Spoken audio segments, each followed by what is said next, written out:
Dhaabbanni real estate Sumayyaa fi Ayyuu walitti araarsuuf jedhanii Ayyuun diddeebaateerti irraa hojii gaarii hojjette Ayyuu. Akkuma dhageessan Amaariffaan maal jedhee አንቺና ሱመያ ብትታረቁ አንቺና ሱመያ ብትታረቁ አዲስ የመጣውን እንትን ዲስካውንት አድርገን ላንቺ ቀንሰን ባለ አንድ መኝታም ከፈለግሽ ባለ ሁለት መኝታም ከፈለግሽ እንሰጥሻለን ባለቤትሽም ከሀገር ወደ ሀገር እየሄደ ከሚጨነቅ እሷን ፍለጋ ከሚጨናነቅብሽ ለምን ሱመያና ሰይድን አስታርቀሽ ቤቱን በነፃ አንሸልምሽም አለ ይሆናል እንዴት አይደለም gara keenya ton debiu afan jarati kana isiningalu anta efi maljede ati fi Sumayyan araramtani mana abba tokko mana cisicha abba tokko mana cisicha abba lama kan fete discount gone si kenina jarsi kemu biyarra gara biyat deme hangadamau malif Sumayya Saido wali tararsite mana akka kennat sinkeninu nanja ani manum tenataf ani manum tenataf jaarsa ko dabarsen kenna jaarsa ko akka kennatti dabarsen kenna haafu manni nataf Saidon ki yamana kanas naabite hom barbades plena naabita hom barbade finfinne guutu sana naabita intaw nataf ይቅርብ እኔ አልፈልግ አይ እንደዛማ ማድረግ የለብሽም ቢያንስ ዱርሳ irratti ani yeroon argu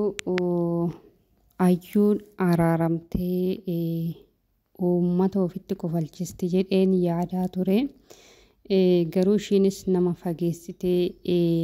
yaadudha ka araara kana diddee baate jechuudha sababbiin akkas siniin jedheef maalifi dursa hin beektu Ayyuuni qarshii jaalatti isheen qarshii fi akkasuma qabeenya malee jaalala Saidoo hin qabdu jedhamee miidiyaarra olii gadi oofamaas jira kan ishiin beekamtus immoo jaalala birrii maqaa ishiitiruu birrii jedhanii baasaniif jechuudha Ayyuudhaan har'a kan dhaabbanni real estate kan Finfinnee keessatti argamu jechuudha. Isaanis maal jedhanis seetanii akkuma viidiyoo irratti dhageeffattanii atii fi Sumayyaan yoo walitti araaramtanii maqaa sissadaniin iddoo tokkotti mana feetan abbaa ciisicha 3 feetan abbaa ciisicha 2 feetan immoo abbaa ciisicha 1 maqaa keessaniin iddoo tokkotti sin badhaasnaa badhaasa kana argachuuf immoo ati Sumayyaadhaa dhiifama godhiitii Sumayyaatti araaramii jetteen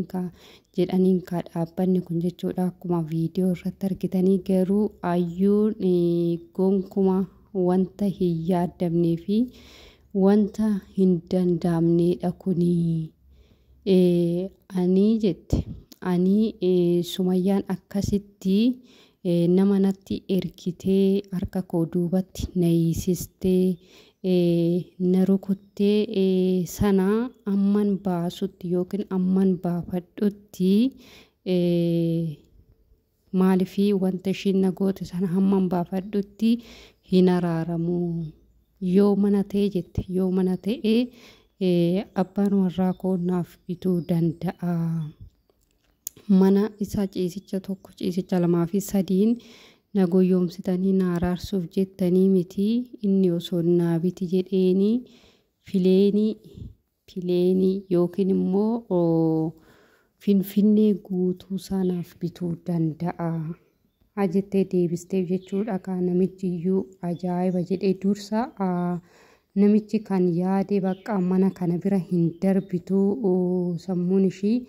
waa tokko qabeenyuu farkaan ga'uudha waan ta'eef hin darbitu in araaramti jedhee yaadee wanta dhibban itti dhufee fi gaafa ishiin deebii kana deebistuuf jechuudha himmaa hoon nagarno jedhe namichi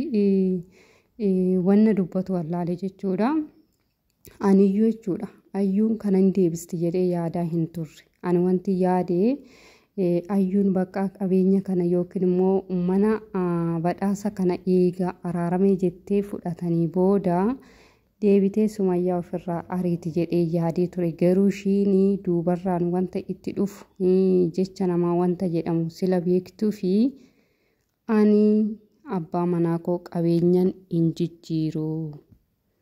Nattaafu qabeenyi keessan nattaafu biddira immoo Sumayyaa wanta na goote osoon ishiirraa hin kaffalatinii ishiittis hin araaramu. Akkuma ishiin harka walitti hiitee na rukutte sanaa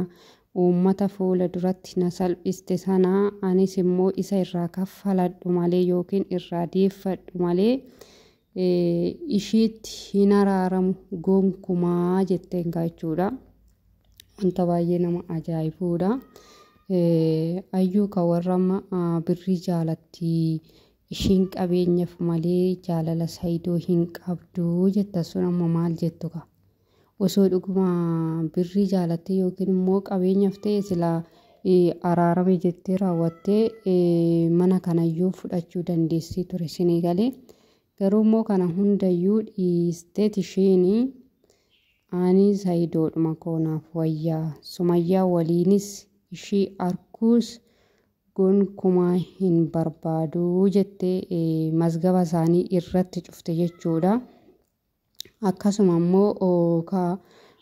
namichi irra deddeebi'ee jechuudha. Wanti kun diskaawuntii bahee maqaa keetiin si gurguruu dandeenya sadarkaa olaanaarras ga'uu dandeessa jedhee yoo ishiin yaada jijjiirratte jedhee itti deddeebi'ee gaafachaa ture jechuudha. Isheen garuu tokkumarra dhaabbatteeti nattaafu jetteen namichaan nattaafu manni sinnaaf kennitanii nattaafu ani dursa wanta isheen na goote kana irraa kaffaladheen sanaan booda araarama malee akkanatti akka salphaatti na waamtanii biiroo keessanitti na waamtanii qabeenya yookiin immoo manaan na goyoomsitanii Sumayyaa waliin na araarsuuf deemtan kuni anaaf fudhatama hin qabu keessi koo sitti hin amanuu jettee deebisteef kaayyuu guddaa galatoomi. Kana gochuu keetiif guddaa galatoomi. Maaliif jennaani osoo warra mana kana fudhattee taraaramte ta'ee uummanni hundi bakka ati dhugumaanii qabeenya Saayidoo jaalatta malee yookiin qabeenya jaalatta malee jaalala isaa hin qabduu jedhanii sirratti duulaa ture. Har'a garuu hunda isaanii dugda isaan kutte waan ta'eef kana gochuu keetiif galatoomi siin jenna. Tursii gaarii.